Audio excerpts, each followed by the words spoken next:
एवं परंपरा प्राप्ते इमं राजर्षयो विदुः सकालेन महता yogo nashta parantapa. So today we shall be discussing Bhagavad Gita chapter 4, which entitles Transcendental Knowledge.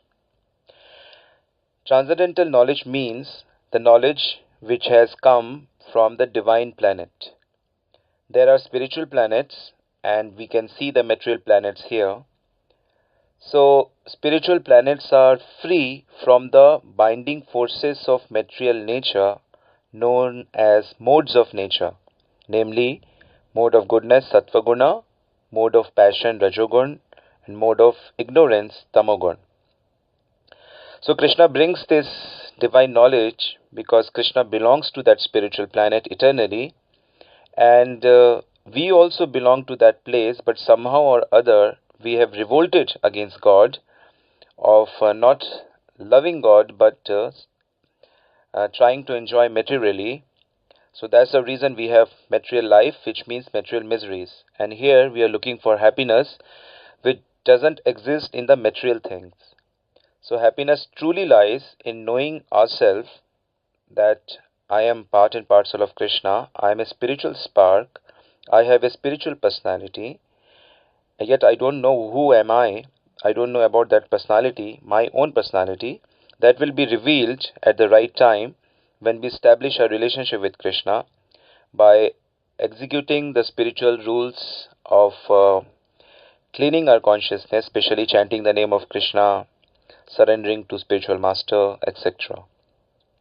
In today's verse, Krishna tells us a very important point. He says, this supreme science was thus received through a chain of disciplic succession, and the saintly kings understood it in that way. But in course of time, the succession was broken, and therefore the science is as it is appears to be lost. It seems that the knowledge is lost, but this knowledge is never lost, even though it becomes very thin. Thin in a sense that very few people follow it. So it is difficult to locate such people. So Krishna is re-establishing that principle again with Arjun. You see, when the knowledge descends, this descends through Parampara system. Parampara system is a authorized way of transferring knowledge from one person to another person. The person who gives the knowledge is spiritual master, guru, and one who receives the knowledge is a disciple, student. So when a disciple, student surrenders completely to the spiritual master and develops a connection of the heart and very deep surrendering, only then this knowledge actually transfers from guru to the disciple. And people who are not in such a relationship, they can never understand Bhagavad Gita. Even in Bhagavad Gita, Arjuna surrenders to Krishna as a teacher, and then Krishna gives this knowledge, and only in this mood we can retain this knowledge. Otherwise, we cannot practically apply all these principles. So, there are four authentic sampradaya, four authentic schools through which this knowledge should be received. If this knowledge is received from elsewhere, it won't have much effect. So this knowledge which is given by Chaitanya Mahaprabhu, this comes from Madhvacharya and from Brahmaji. So the four schools of thoughts are Ramanujam Sri Sampradaya. It is the Sri Sampradaya whose teacher is Ramanujacharya. Brahma Sampradaya, the teacher is Madhvacharya, where we belong. Rudra Sampradaya, Sampradaya of Lord Shiva, whose Acharya, the teacher, is Sri Vishnu Swami, and school of four Kumaras, the sons of Lord Brahma. Their Sampradaya is known as Kumar Sampradaya, and it is rejuvenated by an Acharya, great teacher, whose name was Nimbarkacharya. So, it is said in scriptures that Sampradaya Vihina Mantram Te Nishphalam Mata Ata Kalo Bhavishyanti Chatvara Sampradaya. There are four special schools through which this knowledge should be received, otherwise it won't have that much effect.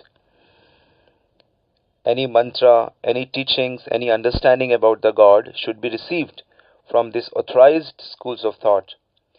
And that is the reason that Srila Prabhupada has written this Bhagavad Gita, which is absolutely without any interpretation, and he named it Bhagavad Gita as it is.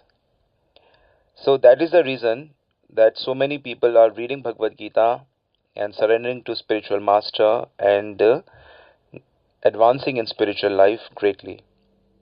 So it is also said in by Narottam Das Thakur that Chakshudan Dilojai Janme Janme Prabhu se Divya Gyan Hriday Prakashita. Prema Bhakti Jaha Hoite Avidya Vinasha Jaite Vedikai Jahar Charita. That all glories to my spiritual master who has opened my internal eyes, and the divine knowledge is manifested in my heart, and thus I receive the love of God, and my all ignorance is dissipated, and that's why the Vedic literature glorifies the spiritual teacher more and more. So the spiritual knowledge actually manifests from the heart by God to only those souls who sincerely surrender to spiritual master. They accept the Gurudev and they obey his orders to their heart. They follow it sincerely and they practice spiritual life under the shelter of Guru. So this is how this knowledge is actually received.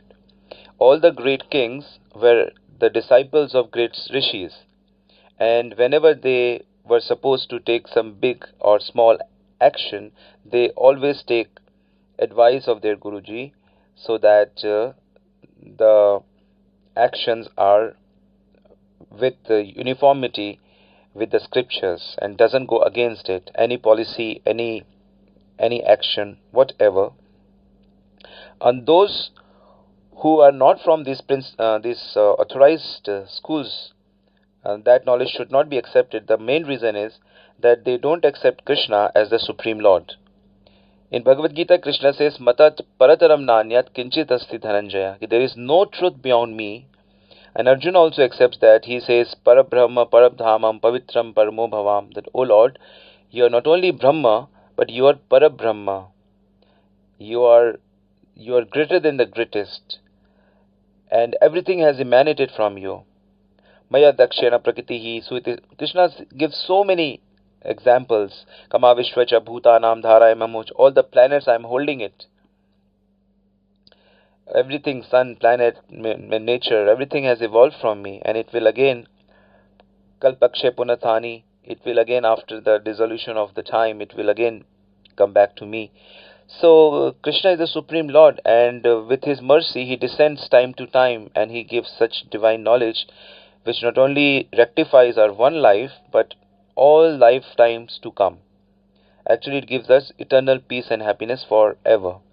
So I think the intelligent people will meditate on these points and accept it, that first we should select sampradaya, schools of thought, authentic, and we should surrender to a spiritual master who is also authentic in that sampradaya, and then we will understand the deeper meaning of these spiritual truths. Hare Krishna.